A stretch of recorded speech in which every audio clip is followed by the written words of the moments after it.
आत्मा न तो जन्म लेती है और न ही मरती है, आत्मा अमर है।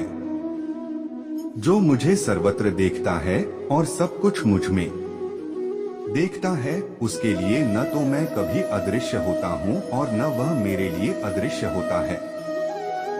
एक अनुशासित व्यक्ति अपना तथा समाज व देश का विकास कर सकता है। शिक्षा और ज्ञान उसी को मिलता है जिसमें जिज्ञासा होती है। मनुष्य को जीवन की चुनौतियों से भागना नहीं चाहिए और न ही भाग्य और ईश्वर की इच्छा जैसे बहानों का प्रयोग करना चाहिए। जो पैदा हुआ है उसकी मृत्यु भी निश्चित है। जैसे जो मृत है उनके लिए जन्म इसलिए जिसे बदल नहीं सकते, उसके लिए शोक मत करो। अच्छे कर्म करने के बावजूद भी लोग केवल आपकी बुराइयां ही याद रखेंगे, इसलिए लोग क्या कहते हैं इस पर ध्यान मत दो, तुम अपना कर्म करते रहो। सत्य कभी दावा नहीं करता कि मैं सत्य हूँ, लेकिन झूठ हमेशा दावा करता है कि सिर्फ मैं ही सत्य हूँ। गलतियां ढूंढना गलत नहीं है, बस शुरुआत खुद से होनी चाहिए। क्रोध से मनुष्य की मति मारी जाती है, यानी मूड हो जाती है, जिससे स्मृति भ्रमित हो जाती है। स्मृति भ्रम हो जाने से मनुष्य की बुद्धि नष्ट हो जाती है और बुद्धि का नाश हो जाने पर मनुष्य खुद का अपना ही नाश कर बैठता है। जो मनुष्य सुख और दुख में विचलित नहीं होता है, दोनों में संभाव रखता है, वह मनुष्य निश्चित रूप से मुक्ति के योग्य है। आत्मा को न शस्त्र काट सकते हैं, न आग उसे जला सकती है, न पानी उसे भिगो सकता है। ध्यान का अर्थ है भीतर से मुस्कुराना और सेवा का अर्थ है इस मुस्कुराहट को औरों तक पहुंचाना। हृदय से जो दिया जा सकता है वो आंख से नहीं, और मौन से जो कहा जा सकता है वो शब्द से नहीं। समय और भाग्य दोनों परिवर्तनशील है, इन पर कभी अहंकार नहीं करना चाहिए। सुकून संसार की सबसे महंगी वस्तु है, जो केवल आपको प्रभु की भक्ति से ही मिलेगी। मनुष्य की मानवता उसी समय नष्ट हो जाती है जब उसे दूसरों के दुख में हंसी आने लगती। किसी और का काम पूर्णता से करने से कहीं अच्छा है कि अपना काम करे, भले ही उसे अपूर्णता से करना पड़े। जिस इंसान के सच्चे होने की गवाही आपका दिल दे, वो इंसान कभी भी आपके लिए गलत नहीं हो सकता। अगर साफ नियत से मांगा जाए तो ईश्वर नसीब से बढ़कर देता है। दान करना और भूल जाना दान की सर्वोच्च प्रक्रिया है। की गई दान की गणना तुम्हारे दान को तुच्छ बना देता है। अगर परमात्मा तुम्हें कष्ट के पास ले आया है तो अवश्य ही वो तुम्हें कष्ट के पार भी ले जाएगा। परिवार के साथ धैर्य प्यार कहलाता है, औरों के साथ धैर्य सम्मान कहलाता है, स्वयं के साथ धैर्य आत्मविश्वास कहलाता है और भगवान के साथ धैर्य आस्था कहलाती है। जो लोग तुम्हारी बुराई करते हैं वो करेंगे, चाहे तुम अच्छा काम करो या बुरा। इसलिए शांत रहकर अपना कर्म करते रहे। निंदा से मत घबराओ, निंदा उसी की होती है जो जिंदा है, मरने के बाद तो सिर्फ तारीफ होती है। बुरा समय आपको जिंदगी के उन सभी सच से सामना करवाता है जिनका आपको अच्छे समय में कभी ख्याल नहीं होता। कर्म का धर्म से अधिक महत्व है, क्योंकि धर्म करके भगवान से मांगना पड़ता है, पर कर्म करने पर भगवान स्वयं फल देता है। हम जिस मनुष्य पर अति विश्वास करते हैं वही हमारे विरुद्ध षड्यंत्र करते हैं। प्रेम और विश्वास पाने के लिए अवसर मांगे नहीं जाते, अवसर ढूंढकर उस प्रेम और विश्वास को जीता जाता है।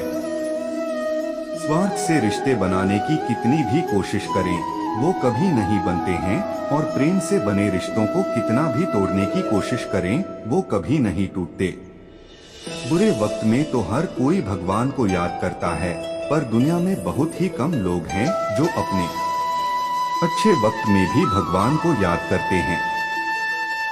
संघर्ष करते हुए कभी मत घबराना, क्योंकि संघर्ष के दौरान ही इंसान अकेला होता है। सफलता के बाद तो सारी दुनिया साथ देती है। प्रेम का कोई रूप नहीं होता, जब कोई एहसास खुद से ज्यादा अच्छा लगे तो वो प्रेम है। सच्चा स्नेह करने वाला केवल आपको बुरा बोल सकता है, कभी आपका बुरा नहीं कर सकता, क्योंकि उसकी नाराजगी में आपकी फिक्र और दिल में आपके प्रति सच्चा स्नेह होता है। परेशानी आए तो ईमानदार रहें, धन आ जाए तो सरल रहें, अधिकार मिलने पैर नम्र रहें और क्रोध आने पर शांत रहें, यही जीवन का प्रबंधन कहलाता है। यहाँ सभी के जीवन में मुसीबतें जरूर है, लेकिन जो मुसीबतों से लड़कर आगे बढ़े वही आज की महाभारत का अर्जुन है। अगर भगवान तुमसे ज्यादा इंतजार करवा रहे हैं तो तैयार रहना, वो उससे कहीं ज्यादा देने वाले हैं जितना तुमने मांगा है। संसार में सबसे श्रेष्ठ संबंध भगवान के साथ ही है, जिसमें कभी दुख नहीं मिलता।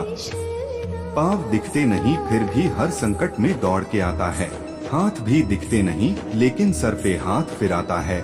बस यूं समझो कि मेरे तो हर सुख दुख में मेरा कृष्ण काम आता है। तनाव से केवल समस्याएं जन्म ले सकती है, समाधान खोजने हैं तो मुस्कुराना ही पड़ेगा। कुछ बुद्धिमान तो होते हैं परंतु धन के हाथ लगते ही उनमें अभिमान की आग बहुत तीव्रता से जलने लगती है। कभी कभी आप बिना कुछ गलत किए भी बुरे बन जाते हैं, क्योंकि जैसा लोग चाहते हैं आप वैसा नहीं करते। जिस डर से आत्मविश्वास की हानि होने लगे उस डर का अंत करना अवश्य हो जाता है। समय और स्थिति कभी भी बदल सकती हैं। आप कभी किसी का ना ही अपमान करे और न ही किसी को तुच्छ समझे। आप शक्तिशाली हो सकते हैं पर समय आपसे अधिक शक्तिशाली है। जो हो रहा है उसे होने दो, तुम्हारे ईश्वर ने तुम्हारी सोच से बेहतर तुम्हारे लिए सोच रखा है। जैसे पानी में तैरती नाव को तूफान उसे अपने लक्ष्य से दूर ले जाता है, वैसे ही इंद्रिय सुख मनुष्य को गलत रास्ते की ओर ले जाता है। अभिमान को आने मत दो, स्वाभिमान को जाने दो, क्योंकि अभिमान आपको उठने नहीं देगा और स्वाभिमान कभी गिरने नहीं देगा। एक दिन शिकायत आपको वक्त से नहीं बल्कि खुद से होगी कि एक खूबसूरत जिंदगी सामने थी और आप दुनियादारी में उलझे रहे। सच्ची बातें जिंदगी में दो लोगों का होना बहुत जरूरी है। एक कृष्ण जो ना लड़े फिर भी जीत पक्की कर दे, दूसरा कर्ण जो हार सामने हो फिर भी साथ ना छोड़े। आपकी नियत से ईश्वर खुश होते हैं और दिखावे से इंसान। अब ये आप पर निर्भर करता है कि आप किसे खुश करना चाहते हैं। जब आप कृष्ण की पूजा नहीं कर पाए तो यह मत समझना समय नहीं मिला। सोचो आज हमने ऐसा कौन सा काम किया कि भगवान ने अपने सामने खड़ा होना पसंद नहीं किया। अगर साफ नियत से मांगा जाए तो ईश्वर नसीब से बढ़कर देता है। प्रेम शरीर या सुंदरता को देखकर नहीं होता है, प्रेम हृदय से होता है। जहाँ दो हृदय मिल जाएं, वही प्रेम जन्म लेता है। मन को निराश न कर, बस श्री कृष्ण पर तू विश्वास कर। हर पल साथ है मुरली वाला, इस बात का एहसास कर। समस्याएं हमारे जीवन में बेवजह नहीं आती, उनका आना एक इशारा है कि हमें अपने जीवन में कुछ बदलना है। मौन रहना अच्छा है परंतु अन्याय हो तब नहीं। दुख भोगने वाला आगे चलकर सुख भोग सकता है, लेकिन दुख देने वाला कभी सुखी नहीं हो सकता है। समस्याएं हमारे जीवन में बेवजह नहीं आती, उनका आना एक इशारा है कि हमें अपने जीवन में कुछ बदलना है। सिर्फ अपनी नहीं बल्कि दूसरों की गलतियों से भी सीखो, क्योंकि लक्ष्य बड़ा है और समय कम। जो चीजें तुम्हें रुलाती है वही तुम्हारा मोह है। जो कोई भी जिस किसी भी देवता की पूजा विश्वास के साथ करने की इच्छा रखता है, मैं उसका विश्वास उसी देवता में दृढ़ कर देता हूँ। जब परिवार के सदस्य अप्रिय लगने लगे और पराये अपने लगने लगे तो समझ लीजिए विनाश का समय आरंभ हो गया है। मनुष्य की मानवता उसी वक्त नष्ट हो जाती है जब उसे दूसरों के दुख पर हंसी आने लगती है। जब तक आपकी सोच और विचार अच्छे नहीं हो जाते तब तक आपके अच्छे दिन नहीं आते। गुरु के पास जाकर विनीत और सेवा भाव से जिज्ञासा करने से गुरु दिव्य ज्ञान प्राप्त करते हैं, जिससे सारी भौतिक समस्याओं से छुटकारा मिलता है। कर्म करने में तेरा अधिकार है, उसके फलों के विषय में मत सोच। इसलिए तू कर्मों के फल का हेतु मत हो और